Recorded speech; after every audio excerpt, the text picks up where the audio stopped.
Actually मैं आपको बताऊं कि शादी से पहले मैं टीचिंग करती थी, तो शादी के बाद वो चीज़ थोड़ा पीछे रह गया फैमिली को देखते हुए। तो इसलिए मैंने सोचा कि यार मैं क्या करूं, मुझे भी कुछ करना चाहिए, सिर्फ यही लाइफ नहीं रखनी है मुझे। तो इसलिए मैंने सोचा कि मैं यूट्यूब पे आऊं और अपना ये जो काम है इसे स्टार्ट करूं। लेकिन उस टाइम इतना यूट्यूब का नहीं था नॉलेज। मैंने इनसे भी बोला था, इन्होंने भी बोला इतना आसान नहीं जितना तुम समझ रही हो। तो आपको कभी, जैसे कि आपने बताया कि आपको छोड़ना पड़ा, फैमिली प्रेशर मान लीजिए या फैमिली की रिस्पॉन्सिबिलिटी मान लीजिए, जब एक लड़की, क्योंकि बात सिर्फ एक लड़की पे आती जॉब है, की जब बात कर रहे हैं, हाँ, तो एक लड़की को ही क्यों छोड़ना पड़ता है?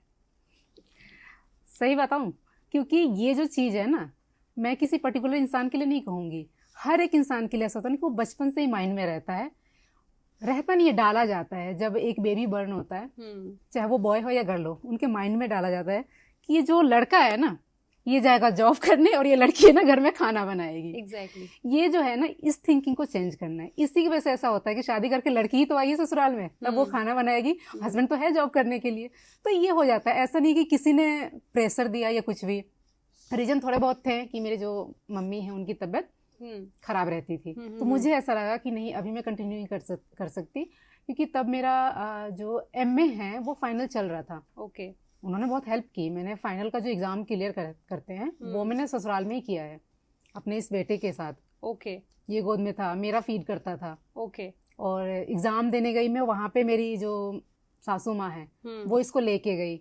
जो फाइनल एग्जाम था, उन्होंने मुझे टाइम दिया बीच में फीड कराने के लिए कि जाओ, मतलब इतने कोऑपरेटिव हैं। ओके। इस तरीके से। हाँ। तो बस यही था, इसलिए मैंने वो छोड़ा साइड में। मतलब ये नहीं कि मेरे सिर्फ फैमिली ही प्रेशर था, मेरा भी खुद का था कि मुझे अपने सास ससुर को देखना, अपनी फैमिली को देखना, खुद की रिस्पॉन्सिबिलिटी। हाँ, वो एक अब वो नेचुरली एक लड़की में आता है कि हाँ, वो मेरे अंदर था कि नहीं, मुझे अपनी फैमिली देखना है। मतलब और ऐसा भी नहीं था कि कुछ ऐसी प्रॉब्लम थी कि मुझे उस टाइम की नहीं, सबको साइड करो, मुझे जॉब कंटिन्यू रखना है, ऐसा नहीं था। सो मैं आपसे ये जानना चाहती हूँ, जैसे इन्होंने बताया, एक औरत को ही क्यों छोड़ना पड़ता है? मैम देखिए, औरत को छोड़ना पड़ता है इस चीज़ के लिए तो मैं क्यों कमेंट करूं, क्योंकि मैं बहुत छोटा हूं इस चीज़ के लिए बोलने के लिए, बट शायद पुराने टाइम से ही ऐसा आ रहा है चलते हुए। हाँ। मैंने कोशिश ये की कि हम दोनों की लाइफ में जो बैरियर्स चले हुए आ रहे हैं पीछे से, हम कोशिश करें कि उसको तोड़ें, या फिर हम दोनों अपना इक्वल पार्टिसिपेशन दें। कि जैसे आपने कहावत सुनी होगी कि जिंदगी हस्बैंड वाइफ की दो पहियों के हिसाब से होती है। हस्बैंड एक पहिया होता है, वाइफ एक पहिया होता है। करेक्ट। तो दोनों को स्मूथली अगर अपनी लाइफ रन करनी है तो हम दोनों को इक्वली बैलेंस करके अपनी अपनी पार्टिसिपेशन देनी पड़ेगी।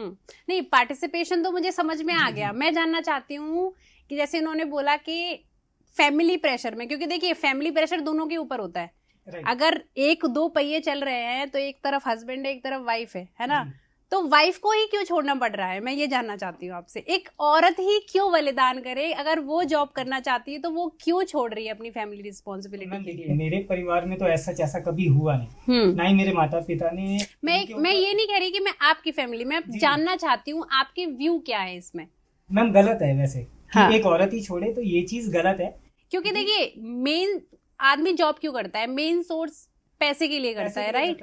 अगर दोनों ही कमा रहे हैं तो सिर्फ औरत ही क्यों छोड़े उस चीज को? नहीं, ये सोच देखिए मैम गलत है, इसको बदलना भी चाहिए। और समय के साथ साथ देखिए महिलाएं बहुत सारी ऐसी चीजें हैं जहाँ पे वो पार्टिसिपेशन ऑलरेडी अपना बहुत आगे दे रही हैं। इवन मेरे को ये बोलने में शर्म नहीं है कि महिलाएं आज की डेट में बहुत सारी फील्ड ऐसी है जहाँ पुरुषों से बहुत आगे है। अब मैं जानना चाहती हूँ, आपका जब अपनी सोशल मीडिया जर्नी स्टार्ट करी थी, सोसाइटी प्रेशर कैसा था? सोसाइटी में आसपास के लोग कैसा देख रहे थे, क्या कह रहे थे? लेकिन जब हमने स्टार्ट किया था, शायद मेरे जो आसपास है उनकी तो बात छोड़े, मेरे घर में भी, इवन मेरे जो हस्बैंड है, इनको भी नहीं पता था, पता होगा नहीं होगा ना, कि मैं यहाँ एक दिन बैठी हूँ। हाँ, मुझे भी नहीं पता था इस चीज़ और आज जो मैं कर रही हूँ, जिस जगह पे हूँ, वो जो इनकम है हमारी, मतलब इस लेवल की है कि हम बहुत कुछ ऐसा कर पा रहे हैं जिसकी किसी ने भी उम्मीद भी नहीं की थी। मतलब मैंने भी नहीं की थी। मैंने इसलिए स्टार्ट किया था कि मैं अपना जो है मेरा काम चलेगा।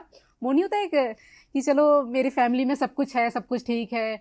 जो मेरे हस्बैंड जो मेरे ससुर जी हैं, उनकी भी गवर्नमेंट जॉब थी, रिटायर है अभी वो। तो इन सब जो कितना वो नहीं था, लेकिन हाँ, लाइफ में कहते हैं ना, एक टाइम आता है हमें सिखाने के लिए। सो एक टाइम आया कि इनकी इतनी अच्छी जॉब रहते हुए भी वो जॉब चली गई। उसके बाद कोविड की वजह से जॉब मिलना मुश्किल हो गया था, काफी मुश्किल हो गया। हाँ, तो उस टाइम ही मतलब कि ये हुआ कि मैं मोटिवेट हुई थी इन सब चीज़ों को लेके। और समाज में कौन क्या बोल रहा है इन सारी चीज़ों को साइड करके मैंने ये काम स्टार्ट किया था। तो तब तो सबका यही था कि बस ऐसे ही हो रहा है, ऐसे ही हो रहा है, ऐसे ही हो रहा है। धीरे धीरे मुझे ऐसा लगा कि शायद दिक्कत हो रहा है लोगों को। अब वो डायरेक्ट नहीं बोल पाते थे, लेकिन इनडायरेक्ट ही, हाँ बस यही काम रह गया इन लोगों के पास, क्या करेंगी, डांस करेंगी, है ना। मेरे बहुत सारे ऐसे, जैसे कि फाइनेंशियल जो भी है सारी चीज़ें, वो ये देखते हैं। ओके, तो मतलब बेसिकली आपके जो आप बोलेंगे डायरेक्टर प्रोड्यूसर आपके हस्बैंड है?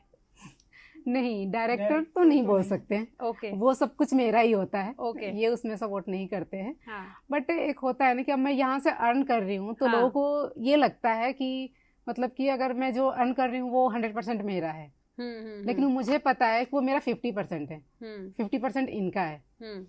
क्योंकि मतलब कैमरे के आगे दिखते नहीं, जो किसी को पता चलेगा। जी। तो बात ही कैमरे के पीछे की